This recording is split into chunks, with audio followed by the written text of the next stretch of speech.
Okay, the NCAA committee came out yesterday. I'm recording this on a Sunday evening. The NCAA committee came out with their top 16 for the March Madness tournament that's coming up for 2026. The Division One's men's basketball committee unveiled its top 16 teams on the bracket preview show, which aired on CBS.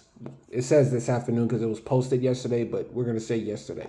Michigan and Duke and Arizona were the consensus top three seeds, and Iowa State edged out UConn and Houston for the final spot on the one line, meaning the number one seed. And some of these teams went down yesterday. We're going to get into that. UConn was initially the number one seed before falling at home to Creighton on Wednesday night. Leading the the quartet of number two seeds were Houston, Illinois. No, excuse me. UConn was a number two seed, and they were leading Houston, Illinois, and Purdue in terms of the number two seeds. The number three seeds, Florida, Kansas, Nebraska, and Gonzaga. And number four, Texas Tech, Michigan State, Vanderbilt, and Virginia. Alabama and Arkansas were also very strong consideration for the number four seed. In the previous 8 years, all but one of the 32 teams that were on the two line in February remained in the top 16 when the actual bracket came out on Selection Sunday in March. That day is March 15th. And that's going to be coming up in a few weeks after the conference tournament games. Only 6 number 3 seeds and 13 number 4 seeds failed to stay on top of the 4 lines on Selection Sunday, meaning 108 of the 128 teams that were part of the bracket preview shows remained among the top 4 seeds when the actual bracket was announced on Selection Sunday.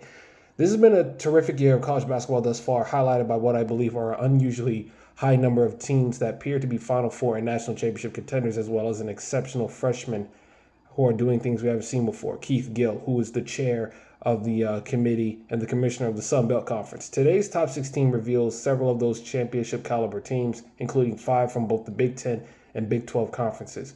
The stretch run of the regular season and the conference tournaments are going to be a great prelude to March Madness, as this tournament is going to showcase so many terrific players, coaches, and teams. Now, I'm going to read to you, I know you can see it on your screen, but I'll do it anyway.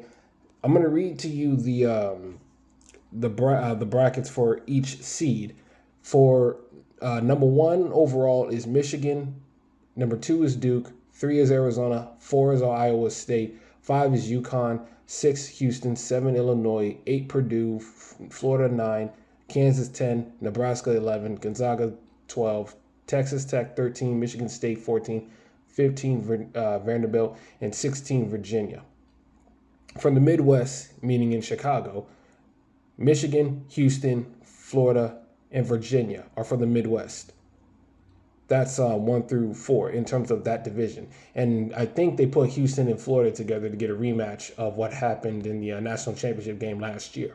For East region in Washington, D.C., Duke, Illinois, Kansas, Vanderbilt in the 1 through 4 order. Same thing for South and Houston, Texas.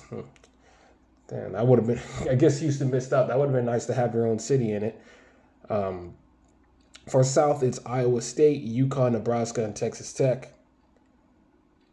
And then in West, San Jose, Arizona, Purdue, Gonzaga, and Michigan State 1 through 4 for the West region. So that's the seedings and how the regions for each group of teams and how they shake out. Michigan number 1, Houston number 2 for Midwest, Florida at 3, and Virginia at 4. East, Duke 1, Illinois 2, Kansas 3, Vanderbilt 4. South, Iowa State 1, UConn 2, Nebraska 3, Texas Tech 4. West, Arizona 1, Purdue 2, Gonzaga 3, and Michigan State. Now, a few of these teams have lost since the rankings came out because they came out before Saturday's games got started. Houston lost to Arizona. Illinois got upsetted by UCLA. Kansas got destroyed by Cincinnati. Vanderbilt lost to Tennessee. And Michigan lost to Duke. So these rankings right now are going to be different because of the fact that some of these teams played each other and some of these teams got upset in the process. And for us as Florida fans, seeing Michigan, Illinois, and some of these other teams go down, that could also help out Florida's bargaining for a number 2 seed. I don't think Florida's going to get a number 1 seed. I think they have a few too many bad losses, TCU and Auburn, and maybe you could add Missouri into the mix. But I think Florida can maybe slide their way into that number 2 spot, apparently for the Midwest, if it's going to be in the Midwest region.